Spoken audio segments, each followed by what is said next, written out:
Hi CNC friends. Cocktail வளர்க்குறவங்க நிறைய பேர் நம்மகிட்ட சொல்லியிருப்பாங்க, காக்டெயில்ஸுக்கு வந்து வெறும் சீட் ஃபுட்டு மட்டும், அதாவது விதை தானியங்கள் மட்டும் கொடுக்காம வெஜிடபிள்ஸும் கொஞ்சம் சேர்த்து வைங்க அப்படின்னு சொல்லிட்டு. குறிப்பாக வந்து பீட்ரூட் சொல்லியிருப்பாங்க. பீட்ரூட்டில் அப்படி என்ன சத்து இருக்குது அப்படின்னு பார்த்தீங்கன்னா, 88% நீர் சத்தும், 10% கார்போஹைட்ரேட்ஸும், 2% ப்ரோட்டீனும், 1% மட்டும் கொழுப்பு சத்தும் இருக்கும். ஸோ நம்மளோட பேர்ட்ஸுக்கு வந்து கொழுப்பு சத்தை விட நீர் சத்துன்றது ரொம்ப முக்கியமான ஒன்று. நீர் சத்து வந்து உடல் வெப்பநிலையை சீராக மெயின்டைன் பண்ணுறதுக்கு ஹெல்ப் பண்ணும். நம்ம பறவைங்களோட உடல் வெப்பநிலையை கரெக்டாக மெயின்டைன் பண்ணிட்டோம் அப்படின்னாலே பல விதமான நோயிலிருந்து நம்ம பறவைங்களை வந்து ஈஸியாக காப்பாற்றிட முடியும்.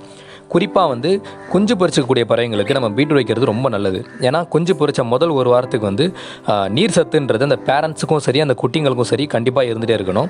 ஸோ நான் கொடுக்கக்கூடிய சின்ன சின்ன டிப்ஸ் வந்து உங்களுக்கு ஹெல்ப்ஃபுல்லாக இருக்கும்னு நம்புகிறேன். நல்ல ஹெல்த்தியான காக்டெயில்ஸ் வளர்க்குறதுக்கு என்னோட வாழ்த்துக்கள். மற்றும் ஒரு நல்ல பயனுள்ள தகவல் உங்களை சந்திக்கிறேன். அது வரைக்கும் உங்ககிட்ட இருந்து விடைபெறுவது உங்கள் அன்பு நண்பன் அன்சாரி.